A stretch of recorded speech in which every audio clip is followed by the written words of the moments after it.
کہ سارے شہر میں ریشم و زردوزی کے قالین بچھا دیے جائے، پھر نہروں میں سے کسی کے اندر میٹھا پانی، کسی میں شراب، کسی میں دودھ اور کسی میں شہد و شربت جاری کر دیا گیا۔ بازاروں اور دکانوں کو کمخواب اور زربفت کے پردوں سے آراستہ کر دیا گیا، اور ہر پیشہ و ہنر والے کو حکم ہوا کہ اپنے اپنے کاموں میں مشغول ہو جائے، اور یہ کہ اس شہر کے تمام باسیوں کے لیے ہر وقت ہر نوع قسم کے پھل میوے پہنچا کریں۔ 12 سال کی مدت میں یہ شہر جب اس سجاوٹ کے ساتھ تیار ہو گیا تو تمام امراء و ارکان دولت کو حکم دیا کہ سب اسی میں آباد ہو جائیں۔ پھر شداد خود اپنے لاؤ لشکر کے ہمراہ انتہائی تکبر اور غرور کے ساتھ اس شہر کی طرف روانہ ہوا۔ بعض علماء و مصلحین کو بھی ساتھ لیا اور راستے بھر ان کے ساتھ مذاق کرتے ہوئے ان سے کہتا رہا، ایسی جنت کے لیے تم مجھے کسی اور کے آگے جھکنے اور ذلیل ہونے کا کہہ رہے تھے، میری قدرت و دولت تم نے دیکھ لی۔ جب قریب پہنچا تو تمام شہر والے اس کے استقبال کے لیے شہر کے دروازے کے باہر آ گئے اور اس پر زر و جواہر نچھاور کرنے لگے۔ اسی ناز و ادا سے چلتے ہوئے جب شہر کے دروازے پر پہنچا تو روایت ہے کہ ابھی اس نے گھوڑے کی رکاب سے ایک پاؤں نکال کر دروازے کی چوکھٹ پر رکھا ہی تھا کہ اس نے وہاں پہلے سے ہی ایک اجنبی شخص کو کھڑے ہوئے دیکھا۔ اس نے پوچھا، تو کون ہے؟ اس نے کہا، میں ملک الموت ہوں۔ پوچھا، کیوں آئے ہو؟ اس نے کہا، تیری جان لینے۔ شداد نے کہا، مجھ کو اتنی مہلت دے کہ میں اپنی بنائی ہوئی جنت کو دیکھ لوں۔ جواب ملا، مجھ کو حکم نہیں۔ کہا، چلو اس قدر ہی فرصت دے دو کہ گھوڑے پر سے اتر آؤں۔ جواب ملا، اس کی بھی اجازت نہیں۔ چنانچہ بھی شداد کو ایک پاؤں رقاب میں اور دوسرا چوکٹ پر ہی تھا کہ ملک الموت نے اس کی روح قبض کر لی۔ پھر حضرت جبرائیل علیہ السلام نے بڑے زور سے ایک ہولناک چیخ ماری کہ اسی وقت تمام شہر ماں اپنی عالیشان سجاوٹوں کے ایسا زمین میں سمایا کہ اس کا نام و نشان تک باقی نہ رہا۔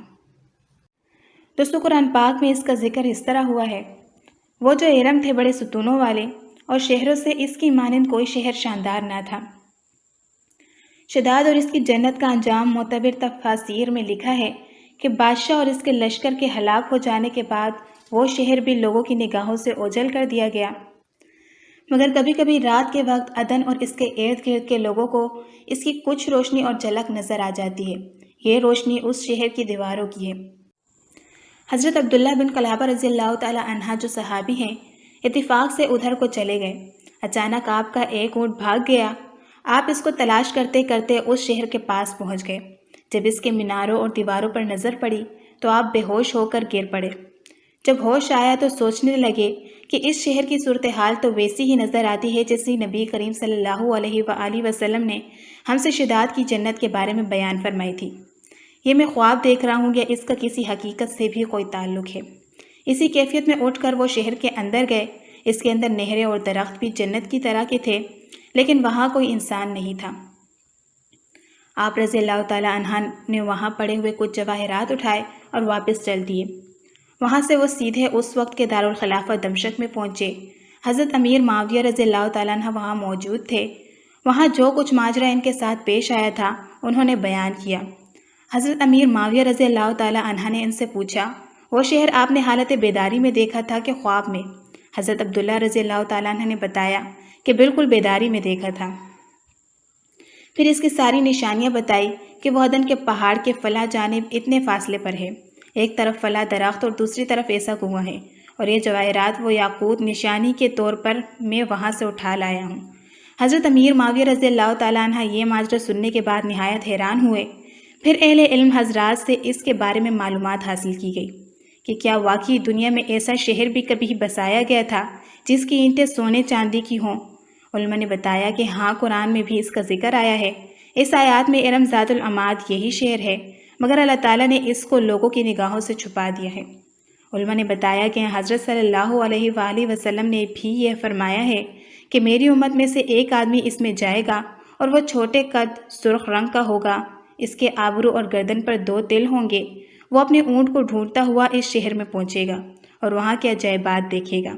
جب حضرت امیر معاویہ رضی اللہ تعالیٰ عنہ نے یہ ساری نشانیاں حضرت عبداللہ بن قلابہ میں دیکھی تو فرمایا، واللہ یہ وہی شخص ہے۔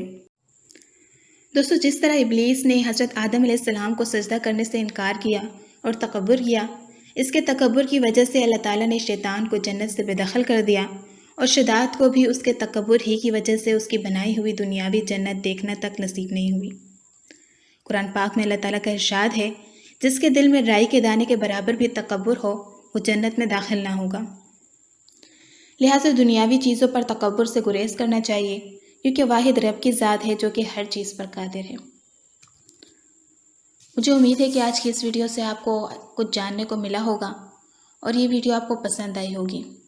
اگر یہ ویڈیو آپ کو اچھی لگی تو اسے لائک کیجیے اور مزید اس طرح کی انفارمیٹیو ویڈیوز کے لیے اس چینل کو ضرور سبسکرائب کریں۔ اب ملوں گی آپ سے نئی انٹرسٹنگ ویڈیو میں، تب تک کے لیے اپنا بہت سا خیال رکھیے گا۔ Thanks for watching this video. اللہ حافظ۔